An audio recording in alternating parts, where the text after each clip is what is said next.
자, 오늘부터 숨겨진 사찰의 미라는 제목으로 25주에 걸쳐서 얘기를 할 저는 자연 스님이라고 합니다. 저는 월정사에 소속이 되어 있고요. 월정사에서 교무국장 소임을 보고 있습니다. 지금 이제 문화라는 부분들이 이제 앞으로 점점 더 각광을 받는 그런 주제들인데 불교에는 많은 문화유산들이 있습니다. 그래서 그 중에서 이제 유형적인 문화유산, 그래서 그런 걸 이제 어떻게 알게 되느냐, 이제 숨겨졌다고 하는 이유는 감춰졌다는 뜻이라기보다는 이미 드러나 있지만 그 의미를 잘 모르는, 익숙하지만 잘 모르는 것들, 마치 뭐 제사 같은 걸 맨날 지내잖아요. 그렇지만 제사를 어떻게 지내는지에 대한 의미, 이런 거를 아는 사람들은 또 생각보다 적습니다. 마치 허리를 굽혀서 평생 인사를 하지만 왜 허리를 굽혀서 인사하지? 라고 물어보면 이게 대답하기가 굉장히 힘들다는 걸 알게 되죠. 그래서 그런 식의 얘기들을 할 겁니다. 예를 들면 뭐 이런 거죠. 여기 이렇게 보시면 모거를 만들어 놨어요. 불교에는 물고기가 참 많습니다. 불교에 보면 풍경에도 물고기가 있고 목탁에도 물고기가 있고 여러 물고기들이 나옵니다. 그래서 사람들이 그 물고기 얘기를 뭐라고 하냐면 물고기는 잠을 자지 않는데요. 더 열심히 수행하는, 잠자지 않고 수행하는 그런 걸 상징한대요. 그런데 한 번 더 생각을 해보면 잠이 적은 동물일수록 하등 동물입니다. 그러니까 잠을 안 잔다는 거는 진화가 제대로 된 게 아닙니다. 짐승 중에서도 생각을 해보세요. 일반 뭐 말이나 소나 이런 거, 개 점점 잠을 적게 잡니다. 적게 자고 물고기 같은 경우는 거의 잠을 안 잡니다. 그 대신에 잠을 적게 자는 동물들일수록 대부분 정신 수준이 낮고 그다음에 의식이 떨어집니다. 그래서 물고기 같은 경우는 3초밖에 기억을 못 한다고 하죠. 물고기가 낚싯대에서 이렇게 잡혀서 올라오다가 중간에 떨어지면 그렇게 해서 살았지만 그걸 3초 뒤에는 까먹고 또 문다는 거예요. 그런 식의 그런 식을 수행의 어떠한 이상으로 삼는다는 거는 무언가 문제가 있습니다. 그런데 사람들은 그냥 그렇게 일반적으로 얘기를 해요. 그거는 굉장한 문제가 있는 거거든요. 그런데 절에 있는 물고기들을 보면 한결같이 날아다니는 물고기라는 걸 알 수 있어요. 하늘에 걸려있는 물고기, 아니면 여기도 지금 보시면 이 목어를 상징해 놓은 건데, 나무 물고기를 상징해 놓은 건데, 보시면 뿔 같은 게 있습니다. 왼쪽에. 그거는 용이 되는 물고기. 그 다음에 일반 목탁 같은 경우도, 중국 목탁 같은 경우는 이렇게 비늘 모양이 있습니다. 비늘 모양이 많이 남아있거든요. 그거는 뭐냐면 용이 된다라는 생각이에요. 그래서 마치 잉어가 용이 되듯이, 어떤 자기 극기를 통해서 용이 되듯이 수행자들은 자신을 조절하고 노력을 통해서 결국 붓다가 되어야 된다. 그것을 말해주려고 하는 게 사실 물고기 상징이에요. 그런데 그 상징성을 잘 모름으로 인해서 지금 같은 오해들이 생기게 된 겁니다. 중국에 용문이라는 데가 있어요. 용문, 황하의 용문이 있습니다. 거기 가면 이렇게 단층으로 한 3m 정도 되는 이렇게 폭포 비슷한 게 있어요. 말은 3m지만 실제로 물이 흐르기 때문에 실제로 드러나는 건 한 1.5m 정도밖에 안 됩니다. 그런데 거기를 마치 연어가 거슬러 올라가듯이 잉어가 거슬러 올라갈 수 있으면 용이 된다는 거예요. 그래서 오를 등자를 써가지고 등용문, 거기로 올라가면 용이 된다는 뜻이거든요. 그래서 우리나라에서도 등용문이라는 말을 쓰는 거고, 중국 같은 경우는 정초에 시험 있는 학생들에게는 잉어 그림을 줍니다. 용이 되라는 뜻이에요. 자기를 극복해서 용이 되라는. 그래서 그런 문화가 불교에 들어와 있는 게 이런 물고기 상징들입니다. 그래서 우리가 절에서 목탁도 보고 그다음에 목어도 보고 풍경도 보고 많은 것들을 물고기로 보는데, 그게 왜 그럴까에 대한 이러한 얘기들, 이런 것들이 숨겨진 미라는 겁니다. 숨겨진 미.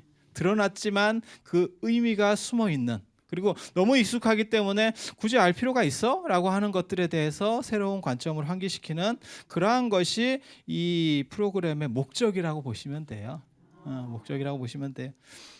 자, 지금 이제 현대사회는 가장 큰 문제에 봉착해 있는 게 사람들이 너무 오래 산다는데 문제가 있습니다. 지금 현대는 저주받은 사회.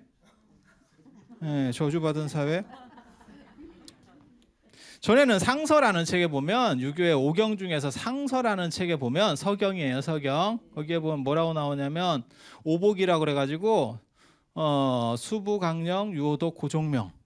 뭐 한 번 정도는 들어보셨을 거예요. 뭐 고종명 이런 얘기 들어봤잖아요. 잘 죽는 것도 뭐 복이라더라. 그런데 이게 처음에 그 오복에 첫째로 나오는 게 수예요. 수. 오래 사는 거. 옛날 사람들은 오래 못 살았어요. 율곡같이 그렇게 뭐 이렇게 대단한 사람 같아도 기껏해야 그 사람이 49에 죽었어요. 그다음에 뭐 선조나 이런 사람들 뭐 허준이 뭐 주치이고 이러니까 굉장히 오래 살았을 것 같지만 그런 사람들도 한갑을 못 넘기고 쉬운 7 정도면 죽습니다.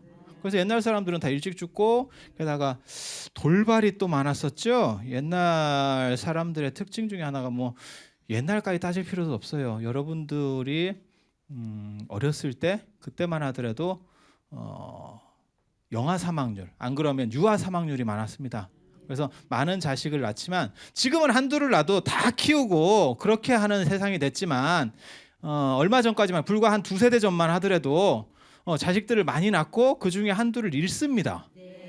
그렇죠? 얼마나 미개한 사회를 우리가 살았었어요.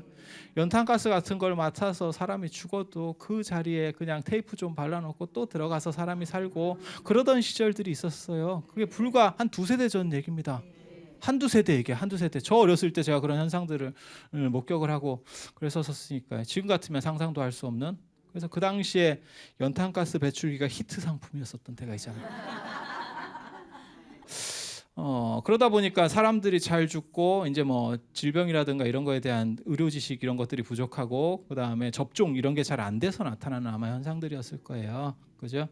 그래서 결국 호적도 좀 늦게 신청을 하고 이런 사람들도 많이 있었죠. 한 2년 정도. 요즘은 그런 사람들이 이제 뭐 정년이 늦어져서 훨씬 좋아졌다. 이런 말들이 있잖아요. 그죠? 주변에 찾아보면 아직도 있어요. 그런 분들이 있어요. 시골 사람들은 좀 키워보고 호적한다고 그래가지고 늦게 하고 그랬었어요. 그러니까 오래 산다는 게 얼마나 좋은 일이었는지를 알 수 있죠. 옛날 사람들이 그 바램이에요. 바램. 그런데 지금은 정상적으로만 가면 여러분들도 8, 90은 그냥 갑니다. 지금 시절이. 그리고 여러분 자녀분들은 세 단위를 찍을 겁니다. 세 자리 숫자. 그게 좋은 건지는 잘 모르겠어요. 근데 당나라 때 두보의 시에 보면 두보의 곡강시라는 데 보면 그런 말이 나옵니다. 인생 70 고래희. 그게 무슨 뜻이냐면 70년 사는 거는 고금에 얘부터 드물다는 거예요. 그게. 그러니까 70 살면 굉장히 높은 겁니다. 그래서 환갑만 해도 예전에는 동네잔치를 했었죠. 지금 같은 경우는 환갑은 그거는 무슨 경로당 가면 설거지에도 안 끼워줄 정도의 수준이에요. 작년엔가 그 유홍준 선생이 그 무릎팍도사에 나와서 한 재밌는 얘기가 있죠. 당신이 귀농을 하려고 했는데 당신 나이가 58이었는데 시골에 땅을 사가지고 거기 마을회관에 가서 얘기를 하니까 58살인데 청년회에 가입하라했다. 이게 시골이에요. 시골은 60 이하는 명함도 못 내밉니다. 다 대부분 70, 80 드신 분들이에요. 70, 80 드신 분들. 그리고 도시 사람들도 지금 수명이 굉장히 많이 늘어나고 있죠. 그래서 여러분들도 뭐 상가집이나 이런 데 가보시면 아시겠지만 90수를 넘으신 분들이 상당히 벌써부터 나타납니다. 그래서 오래 산다는 게 참 좋은 거기도 한데 너무 오래 사는 거는 반드시 좋은 거라고 할 수가 없어요. 왜냐하면 건강하게 오래 잘 살면 얼마나 좋겠어요. 그런데 건강할 수가 없죠. 한 40 정도만 돼도 나이 한 40만 돼도 헛소리가 살살 나오기 시작하고 아니 무슨 뜻이냐면 생각은 이 단어를 하는데 말은 이게 나오는 거예요. 말은 이게 나오는 거예요. 그 다음에 집에서 물건들이 이동하기 시작합니다. 자고 있거나 이러면 물건들이 움직이기 시작해요. 대표적인 게 뭐냐면 무선 전화기, 리모컨 이런 거 놓고 어디 가는지 몰라요. 그러다가 냉장고에서 나오기도 하고 어떤 때는 핸드백에서 나오기도 하고 막 그래. 이게 그게 세상이에요. 그래서 한 40대부터 이제 설설 이렇게 말이 새기 시작하다가 그러면 이제 자식들이 얘기를 해줍니다. 이게 엄마 이게 단어는 뭐 예를 들어서 무슨 뭐 키친이라고 말해야 되면 치킨이라고 말하고 뭐 이런 단어들이 있어요. 그래가지고 자식이 지적을 해줘요. 엄마 말을 잘못한 것 같은데 이러면 처음에 그걸 수정하려고 하면 그나마 40대나 50대 초반이고요. 50대 중후반 되면 수정하려는 의지도 없습니다. 알아들으면 됐지 이렇게 얘기를 해요. 뜻을 알아들으면 되지. 그게 인생이요. 그런데 문제는 그렇게 보내야 될 인생이 50년이라는 거예요. 그게 비극입니다. 내려가는 인생이 젊게 잘 갈 수 있으면 참 좋겠는데, 그런데 50이 넘어서도 건강하게 잘 가기를 바라는 것도 욕심이에요. 이 세상에 인간이라고 하는 게 얼마나 대단하냐면 기계도, 새로 된 기계도 50년씩 쓸 수 있는 기계는 없습니다. 아파트 재건축 연한도 30년입니다. 30년부터 들어가는 거예요. 자동차도 50년씩 타는 사람은 없습니다. 그러고 보면 이 인간이라고 하는 이 유기체가 얼마나 대단한 건지를 알 수 있어요. 그런데 그거는 버텨가는 거지. 한 40 넘으면 그 뒤부터는 버텨가는 거지 뭔가 활력을 가질 수는 없어요. 그리고 나이가 들면서 점점 늘어나는 건 욕심, 그 다음에 원망. 왜냐하면 그거는 사람이 어떤 상실감이 있기 때문에 그래요. 무언가를 자꾸 잃어가기 때문에.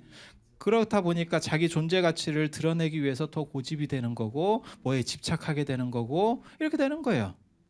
그러다 보면 말이 많아지고, 그 다음에 현대사회는 또 문제가 뭐냐면 사람을 장애인을 만들어 버립니다. 무슨 뜻이냐면 너무너무 빨리 변하기 때문에. 예를 들어서 그런 거죠. 스마트폰이 나왔어. 근데 어른들한테 스마트폰이라는 건 뭐냐면 기본료가 비싼 전화기일 뿐입니다. 쓰기는 어렵고 눈도 안 보이고 심심하고 복잡하기만 하고 그냥 전화용인데 기본료가 올라간 거예요. 그게 현실이에요. 근데 더 빨리 바뀌면 바뀌었지 느리게 바뀌지는 않을 겁니다.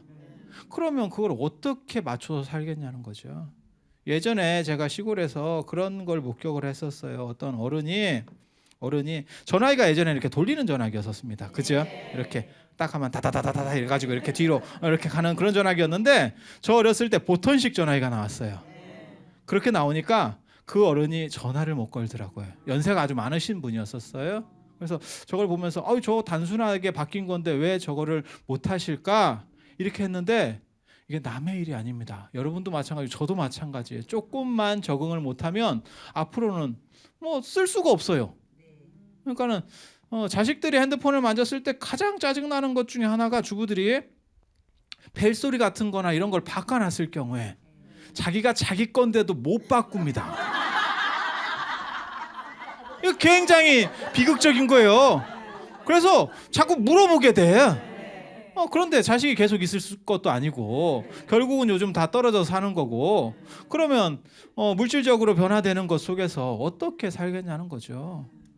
그러면 인생이 슬프죠. 지금 세대들은 노후 준비가 잘 안 된 분들은 이제 또 일도 해야 되고 이게 힘든 세대도 있어요. 그런데 조금만 더 지나면 이제 연금 같은 거나 복지제도가 어느 정도 안정이 돼 버리면 기본적으로 사는 데는 문제가 없습니다. 단지 이제 어떻게 노후를 준비할까라는 부분이 문제가 걸려요. 그거는 굉장히 지금 심각한 문제입니다. 이건 전국적으로 우리나라가 지금 전체가 노령화되고 있기 때문에 전체적으로 굉장히 심각한 문제예요. 그다음에 누구에게나 닥칠 수 있는 문제고, 그럼 돈이 있으면 행복하냐? 돈이 있다고 해서 반드시 행복한 건 아닙니다. 통계도 나와요. 500만 원까지는 돈이 잘 못 버는 사람이 돈을 벌어서 월급이 500만 원까지는 그래프가 이렇게 나갑니다. 그런데 500만 원부터는 만족도가 이렇게 올라가요. 그러니까 더 많다 그래서 꼭 더 행복한 건 아니죠. 그렇게 나가는 거예요. 그리고 요즘 자살하는 사람들 봐봐요. 최진실 같은 사람 자살했잖아요. 그 사람이 안 가져본 사람이에요. 얼마 전에 그 최진실 같은 사람이나 박용화 같은 사람이 죽었을 때 저 아는 보살님들이 그렇게 얘기를 하더라고. 젊은 사람이 참 안 됐다. 그래서 내가 뭐라 그러냐면 네가 더 안 됐다. 당신은 그만큼이라도 인기를 누려보고 가져봤느냐. 평생 남편하고 자식 뒷바라지만 하고 살았는데 왜 그 사람이 안 되느냐? 그 사람은 다 가져봤다. 최인실 생각해 보세요. 저희 어렸을 때 최인실 보면 한 10년 이상 독주 체제였었습니다. 여배우가 다른 사람이 따라올 수 없는 그런 독주 체제의 최고 인기를 얻었던 사람이에요. 그렇다고 돈이 없는 것도 아니고 왜 죽었을까요? 불행하니까. 인간이라고 하는 건 자기 보호 본능이라는 게 있습니다. 자기 보호 본능이라는 게 있어요. 한강다리에서 뛰어내리려고 하는 사람이라도 옆에서 차가 슉 지나가면서 이렇게 휘청하면 사람이 뒤로 빠집니다. 그게 본능이에요. 그리고 그게 정상적이지 않을 때, 아주 정신적으로 불균형한 상태에 있을 때 인간은 자기를 파괴합니다.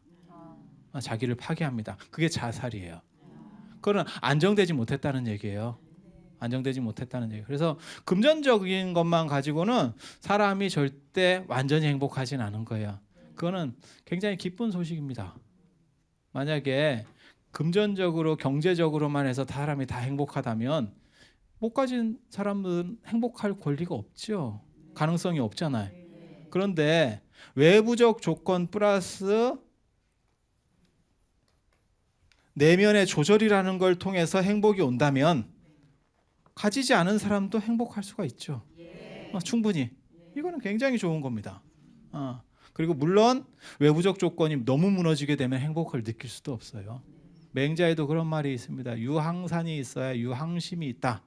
항상된 소출이 있어야 항상된 마음을 유지할 수 있다. 왜 그런 거 있잖아요. 레미제라블에 나오는 그 장발장 같은 거. 그런 사람을 누가 어떻게 뭐라고 할 수 있겠어요? 그렇지 않아요? 너무너무 없어서 훔치게 되는 거예요. 그 사람을 탓할 수 없다라고 하는 게 그 레미제라블의 그 얘기거든요. 그런 거예요. 어느 정도는 있어야 사람이 문화화되고 예의도 차리고, 너무 없으면 염치가 없고 부끄러움을 모른다는 거예요. 너무 찢어지게 가난하면.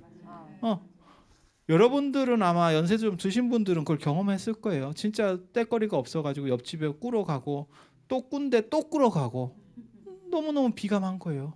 그리고 나중에는 그 비감함을 못 느껴요. 그 환경이 유지가 돼버리면. 그거는 굉장히 슬픈 겁니다. 슬픔 자체를 느끼지 못할 정도의 슬픔이라는 거는 굉장한 슬픔이에요. 그래서 그런 비극은 문제가 있는 거고 어느 정도는 갖춰야 돼요. 그 다음에는 사람이 잘 늙는 방법, 잘 죽는 방법 물론 중요하죠. 물론 중요하지만 잘 늙는 게 중요해요. 왜? 늙어야 될 부분이 50년이요. 늙어야 될 부분이 50년. 그래서 사람들이 뭐 웰빙 어쩌고 할 때 웰빙, 웰다잉, 잘 살고 잘 죽고 를 얘기하는데 저 같은 경우는 웨이징을 얘기합니다. 그러니까는 잘 늙는 거, 잘 늙는 거.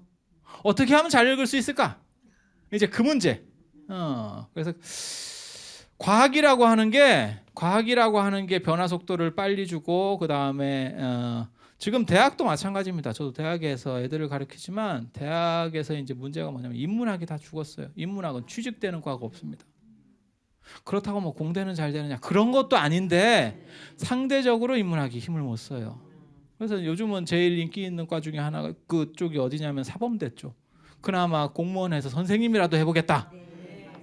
이렇게 지금 현재 진짜 사범대 나와가지고 선생님 되는 게 진짜 고시예요. 요즘은 100대 1 막 이렇게 나온다고. 예전하고 다릅니다. 예전하고 막 천지 차이가 나요. 그게 그만큼 살기가 어렵다는 얘기거든요. 살기가 어렵다는 얘기거든요. 그래서 과학이라고 하는 게 인문학을 다 붕괴시켰어요. 과학의 어떤 물질주의가. 그렇지만 오래 살게 되면 앞으로 사람이 100년을 살게 되면 이 나머지 50년은 인문학의 시대가 다시 부활할 거라고 저는 생각을 합니다. 왜? 변화하는 가치를 따라가면서 사람이 살 수는 없어요. 스마트폰 젊은 사람들은 따라가죠. 그 젊은 사람들도 나이가 들어가면 또 다른 스마트폰 벽에 부딪힙니다. 그러면서 소외되고 결국은 적응을 못하게 돼요. 아무리 빨리 하는 사람이라도. 젊은 사람과 그 좀 연세 드신 분들이 사진 찍을 때, 저 같은 경우 월정사에 있으니까 월정사 앞에서 사진 찍는 모습만 딱 봐도 저 사람이 얼마나 나이가 있는지를 압니다. 카메라를 젊은 사람들이 이렇게 붙여서 찍어요. 나이 든 사람의 특징은 이렇게 찍습니다. 그러면서 사진이 흔들렸다 삐딱하게 나왔다 나중에 얘기를 해요. 저 아는 사람은 예전에 그 피사의 사탑을 갔는데 사진을 찍어달라고 그러니까 피사의 사탑을 세웠습니다. 일부러 세운 게 아니에요. 자기는 반지 찍는다고 찍었는데 이게 손을 멀리 띄니까 눈이 잘 안 보여.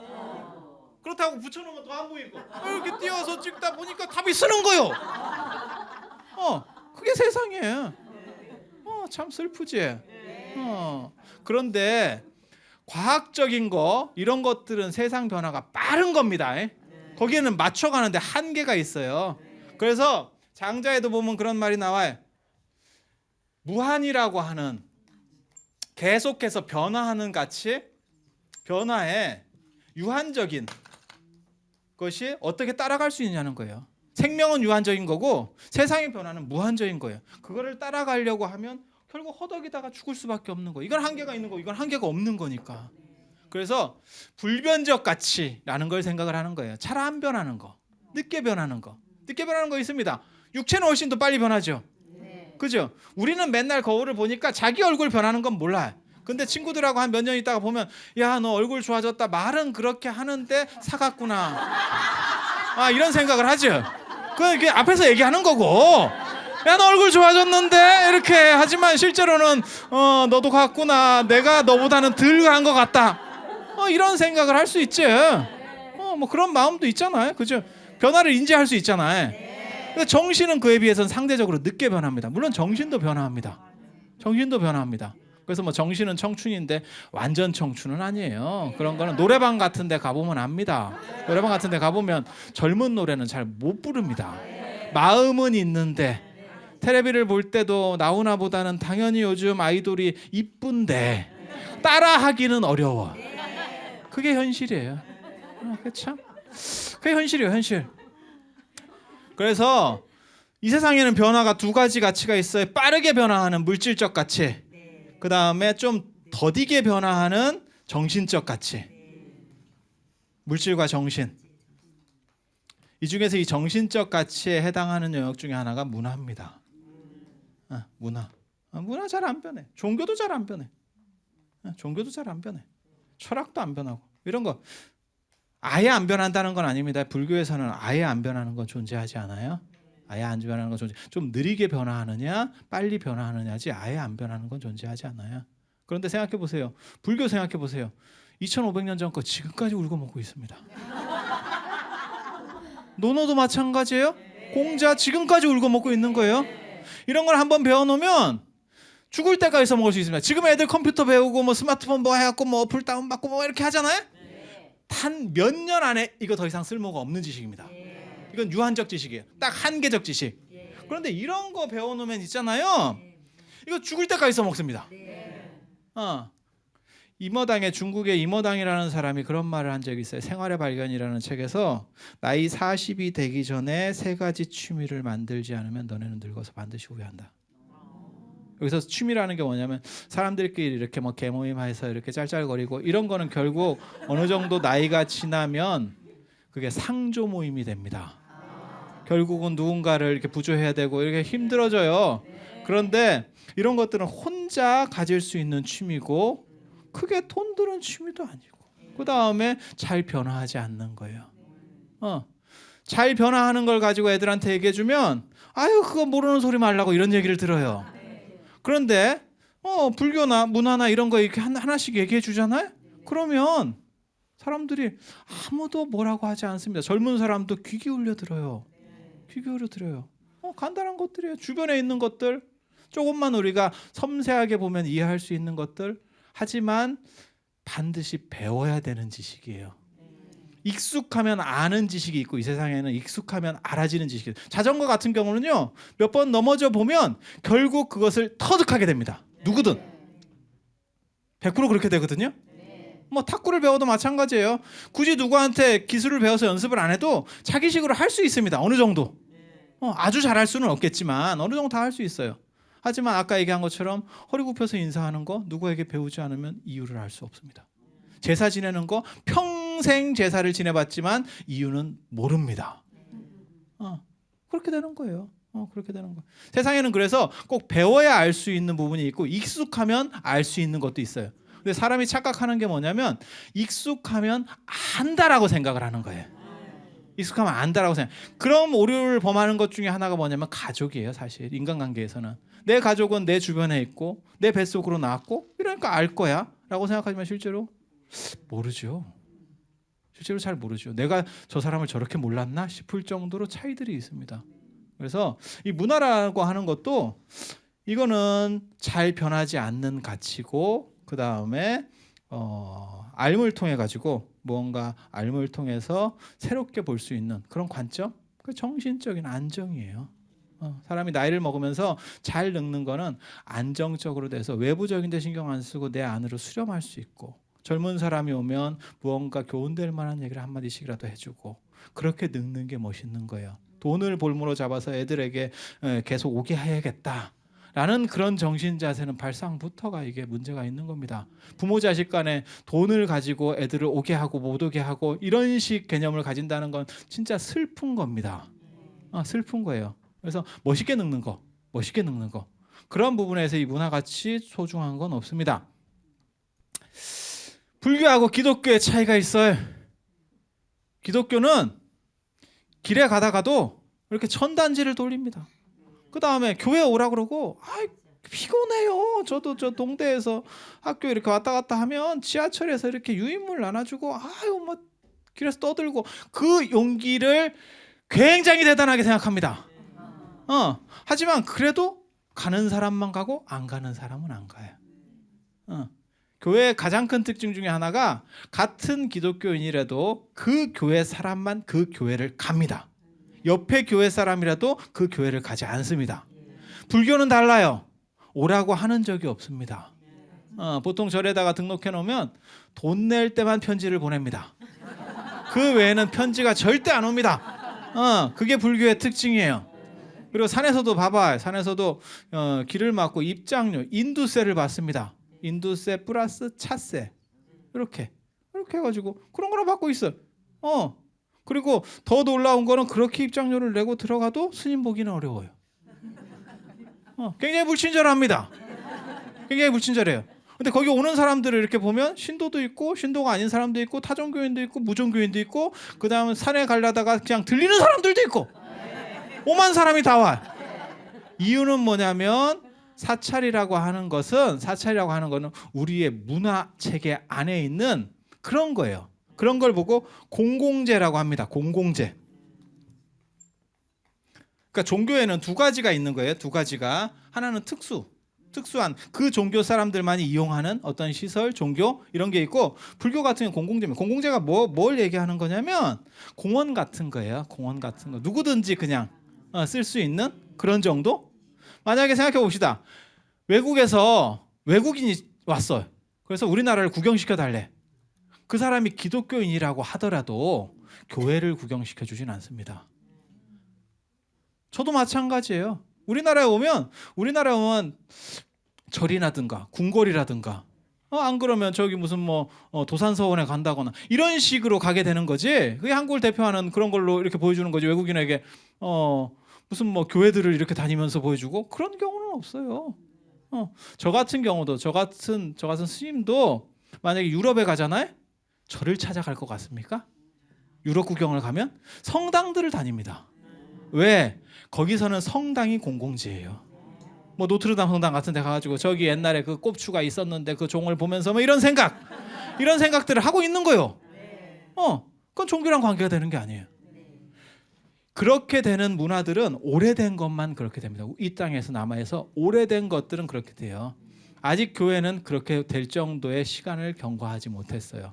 그래서 그 집단 사람들만, 그것도 그 교회에 다니는 사람만 가게 되는 거예요. 근데 불교는 그렇지 않고 모든 사람들이 올 수 있는 구조가 됩니다. 그래서 1년에 유명한 사찰들은 몇십만씩 이렇게 사람들이 계속 오는 거예요. 계속 오는 거예요. 그리고 주 5일제가 되면서 산사들이 아주 좋은 조건이 됐습니다. 사람들이 끊임없이 밖으로 어딘가를 나가려고 하고, 그러면 도시 안에서보다는 당연히 산 쪽으로 가게 되고, 산 쪽에는 또 우리 선배들이 워낙 또 잘 해놔가지고 좋은 자리는 다 이렇게 알박기를 하고 있습니다. 그래서 가다 보면 절이 있어요. 그러면 가게 되는 거요. 딱 이렇게 어유 저거 뭐 다 잡아놨네 이렇게. 요즘 같으면 그게 무슨 국립공원이라 허가도 안 날 건데 옛날에 잡아놨으니까 뭐 빼도 박도 못하고 이렇게 계속 있는 거예요. 정부에서 뭐라 할 거예요? 안 그래요? 그런 상황이 된다고. 그래서 많은 사람들이 와요. 그리고 그거는 종교를 믿는 사람, 그러니까 불교를 믿는 사람, 불교를 안 믿는 사람 관계없이 옵니다. 그래서 그런 경우에 끊임없이 문화적인 부분들과 불교 문화적인 부분들과 부딪히게 돼요. 부딪히게 돼. 그런데 종교 미술이라고 하는 거는 일반 미술하고 다릅니다. 종교 미술의 특징이라는 게 있거든요. 특징. 일반 미술이라고 하는 거는요. 튀어야 돼요. 남이 안 하는 거. 남이 안 하는 소재, 남이 안 하는 방법. 전에 TV 같은 데 보니까 뭐 전기톱으로 조각하는 사람도 있고. 그다음에 무슨 누구는 그 김용옥 선생 딸내미는 무슨 뭐 돼지우리에 옷 벗고 들어가서 뭐 몇 시간을 있었다는 둥. 그런 게 예술이라는 거예요. 예술의 경계가 점점점 이제 특이해지는 거지. 어떻게 해서든지 남과 달라야 되니까. 점점 어려워지죠. 그래서 프랑스에서는 그런 일도 있었어요. 미술관에서 이렇게 작품 전시를 하는데 청소하는 청소부가 작품에 뭐 물기 얼룩이 있더래. 그래서 그걸 닦았어요. 얼룩인 줄 알고. 그런데 그게 작품이었다는 거, 작품의 일부였다는 거예요. 그래서 그게 100만 불짜리가 가치가 날라갔대. 근데 그 작가가 살아 있었으면 다시 얼룩을 만들어 주세요 이랬을 건데, 그 작가가 또 죽었다는 거예요. 그러면 이 혈단이 나는 거지. 굉장히 재밌잖아요. 무슨 얘기냐면 그게 작품인지 아닌지도 구분할 수 없을 정도까지 지금 된 거예요. 그런 걸 보고 개인성, 창작성이라고 하는 겁니다. 이제 서로 색다르게 할 정도로. 계속 색다르게. 그런데 종교 미술은 그러니까 일반 미술은 개인성, 창작성이라는 게 있어야 되고, 종교 미술은 의계성, 법칙성이라는 겁니다. 법칙성. 쉽게 말해서 부처님은 전부 노란색, 머리는 전부 파마머리. 절에 가보면 좀 큰 절들은 일주문이 있고 뭐 사천왕문이 있고 똑같아요. 구조가 똑같아요. 물론 위치에 따라서 대부분 절은 산에 있기 때문에 완전히 똑같을 수는 없어요. 왜냐하면 산이 구불구불하게 생겼으니까. 그렇지만 전체적으로 볼 수 있는 것들은 똑같아요. 대웅전이라고 써 있는 것도 똑같고 남향으로 있는 것도 똑같고. 부처님은 노란색. 그다음 보살들은 뭐 보관 같은 걸 쓰고 있는 모습. 이런 것들이 거의 다 똑같아요. 이게 법칙성이에요. 그러니까 몇 가지만 알면, 잘 모르니까 계속 달라 보이는 거지. 몇 가지만 알면 그 자체를 보는 게 굉장히 쉽습니다. 단순합니다. 그렇게 단순하게 종교 미술을 만드는 이유가 뭐냐면, 종교 미술은 목적이라는 게 있어요. 다른 사람에게 무언가를 전달해야 돼. 그 종교를 전달해야 돼. 그런데 개인성, 창작성이 갖고 매번 부처님 생김새가 달라져. 부처님의 쉽게 말해서 전체 얼굴은 달라지는데 부처님의 전체 모습은 거의 다 비슷합니다. 그런데 그걸 계속 바꿔놨다고 생각을 해봐. 그러면 누가 부처님인지도 몰라. 그런 문제가 벌어지는 거예요. 그런데 종교 미술은 그렇게 되면 복잡하지. 종교를 얼마나 효과적으로 잘 전파시키는 게 목적이거든요. 종교 미술이라고 하는 거는. 그러다 보니까 일정한 패턴으로다가 만드는 겁니다. 그것을 볼 수만 있으면 모든 절들이 다 비슷해요. 궁궐도 마찬가지입니다. 사실 궁궐 구조도 거의 다 비슷해요. 그러니까 뭐 생각하시면 되냐면 아파트 생각하시면 돼요. 아파트 들어가면 구조들이 다 조금씩 다르지.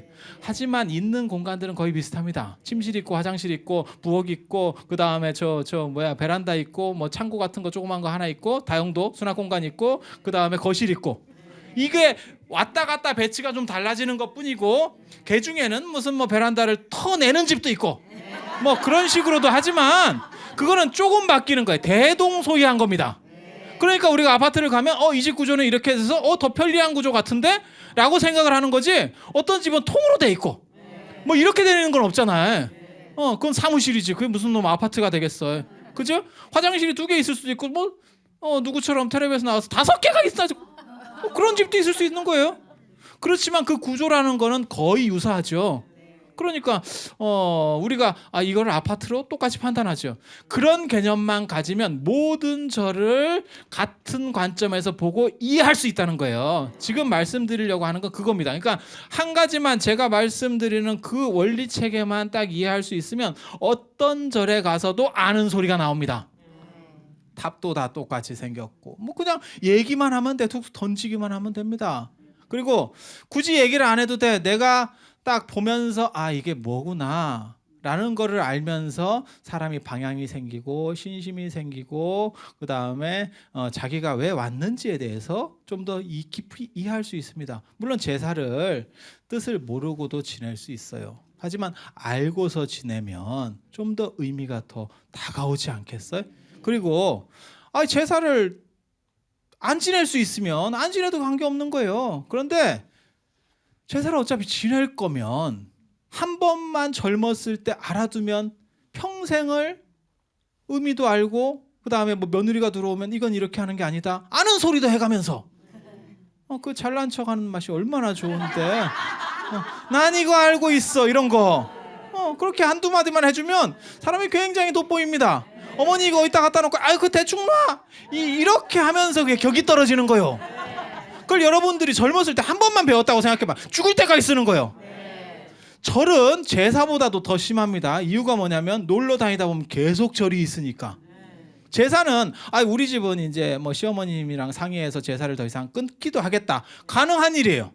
근데 우리나라에서 돌아다니면 절은 안 부딪힐 수가 없어요. 어디인가는 있습니다. 아까도 얘기했잖아. 알박기 좋은 데는 다 있어. 다 박아놓고 있어.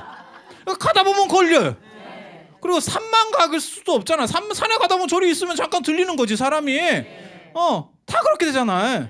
그러니까 꼭 불교인이 아니더라도. 그런데 그렇게 계속 평생을 다닐 거라면 움직일 거라면 집에서 그냥 뭐 방에 꼭 처박혀가고 방에서만 살 거 아닌 다음에는 그렇게 움직일 거라면 한 번 배워두면 되잖아. 그걸 얘기하는 거예요. 그렇게 한 번만 배워두면 두려움이 일단 없어져요. 알면 안 두려워요. 알면 안 두려워. 딱 한 번만 부딪혀보고 어느 정도만 딱 교육이 돼가지고 하면 더 이상 두려울 게 없어요. 그래서 문화라고 하는 것도 마찬가지예요. 사찰에 갔을 때도 마찬가지입니다. 한 번만 딱 하고 알아두면 일단 두려움도 없고 훨씬 편안해집니다. 그 다음에 중간중간에 가족들이라든지 무슨 뭐 친구라든지 다른 사람을 만났을 때 한 번 정도 아는 소리를 해줄 수 있습니다. 그러면 사람이 격이 달라 보입니다. 단 길게 얘기하면 안 된다는 거. 길게 얘기하면 미천이 나옵니다. 그래서 저런 거는 원래 그런 거야 이렇게 딱 그 정도에서 끝납니다. 그렇게 상대가 물어보려고 그러면 멋있게 지나갑니다. 약간 이렇게 여운을 남기고 특히 젊은 사람들에게는 절대 길게 얘기하면 안 됩니다. 스마트폰으로 검색을 합니다. 요즘 사람들 무섭습니다. 그러니까 대충 그 정도만 딱 하고 어떻게 알았습니까? 어머니 어떻게 하셨습니까? 이러면 내가 절에 다닌 게 몇 년인데 이렇게 하면 되는 거예요. 그러면 뭔가 좀 있구나 이렇게. 물론 뭐 그렇게 대단한 건 없습니다. 그 정도만 하면 돼. 그래서 이 기본만 딱 어느 정도 알아두고 기본만 알아두고 그 다음에 그런 것도 있습니다. 부처님한테 평생 부처님 보살님한테 절을 하는데 2절에도 가도 뭐 참 그러고 보면 그 아이러니한 거예요. 퇴계 이황이라는 사람이 불교를 굉장히 싫어했습니다. 굉장히 싫어했어요. 율곡은 불공부도 하고 자기가 금강산에서 잠깐 이 절 생활도 하고 이랬던 사람이지만 퇴계 같은 경우는 굉장히 불교를 싫어했거든요. 그런데 오늘날 사찰을 장악하고 있는 건 퇴계입니다. 가봐 다 1,000원짜리로 이렇게 도배가 돼 있어요. 퇴계가 부처님하고 굉장히 친하게 지금 현재 퇴계입니다. 오늘날. 그런 거예요. 그래 내가 제발 좀 저 1,000원짜리 좀 동전으로 놓고 동전으로 만들고 낮은 화폐를 없앴으면 그러면 절이 참 먹고 살기가 훨씬 편할 건데 이게 우리나라는 특징이 동전은 안 넣습니다. 어디 가든 동전은 안 넣어요. 그런데 꼭 액수가 큰 것도 많이 있는데 퇴계만 집중적으로 없으면 바꿔달라 그래요. 절에 와서 1,000원짜리 좀 바꿔주세요. 이렇게 해서 이게 굉장히 재밌다고. 일본은요 동전을 넣습니다. 지폐 넣지 않습니다. 그리고 그 복전함도 이렇게 들어갈 때 동전이 서로 치고 들어가게 돼 있어요. 이렇게 꺾여요 안에서. 그러니까 따다닥 소리가 난다고. 우리는 소리 나면 그건 창피한 거예요. 살짝 이렇게 그런데 1,000원짜리. 그런데 1,000원짜리. 재밌는 게 그래서 여기저기 다니면 이렇게 절에 가면 또 법당도 많고 큰 절은 부처님도 많아요. 그러면 1,000원씩 놔도 이게 또 이렇게 된다고. 그런데 나중에 여러분들이 죽었다고 생각을 해보세요. 죽어서 너는 뭐 염라대왕이 나타나서 너는 뭐 잘한 거 있어? 이러면 내가 부처님한테 1,000원을 놨습니다. 이렇게 말을 딱 할 수 있어야 돼. 근데 말을 했는데 염라대왕이 불교에는 부처님이 굉장히 많은데 어떤 부처님한테 놨어? 이렇게 물어보면 글쎄 누구한테 놨지?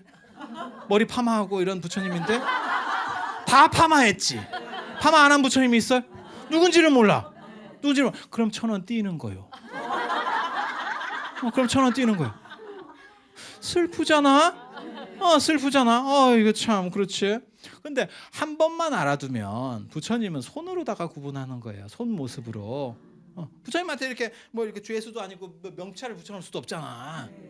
그러니까 손 모양으로 구분을 하는 거야. 이걸 수인이라 하는 거거든요. 그런 거 한 번만 딱 기억해 놓으면 나는 석가모니 부처님한테 1,000원 마일리지 적립 이렇게. 나는 이번에는 비로자나 부처님한테 적립 이렇게. 그래서 나중에 염라대왕이 물어보면 비로자나 부처님께 27,000원 적립했습니다. 이렇게. 이렇게. 은행에 돈을 많이 넣느냐도 중요한 거지만 그게 누구 명의로 돼 있고 그 다음에 통장 어느 은행에 넣고 그 다음에 통장 번호, 계좌번호, 쉽게 말해서 계좌번호, 비밀번호 이런 건 알아야 찾는 거예요. 그렇지 않으면 그게 어디 있는지 알아야 쓰지. 그런 문제가 벌어지는 거예요. 그래서 그런 부분들에 대한 기본적인 것들을 얘기합니다. 지금 말씀드리는 그런 정도로 해서 수업들을 앞으로 계속 진행할 겁니다. 그리고 다른 거는 준비할 게 아무것도 없습니다. 그냥 열린 마음으로 한번 저 사람이 뭐라고 하는지 한번 들어보겠다라는 정도 생각만 가지면 누구나 따라오고 익힐 수 있는 그런 수업이 될 수 있도록 그렇게 하겠습니다. 자, 오늘은 이 시간은 시간이 다 된 관계로 이상 마치고 다음에 또 이어서 할 수 있도록 하겠습니다. 자, 수고들 하셨습니다.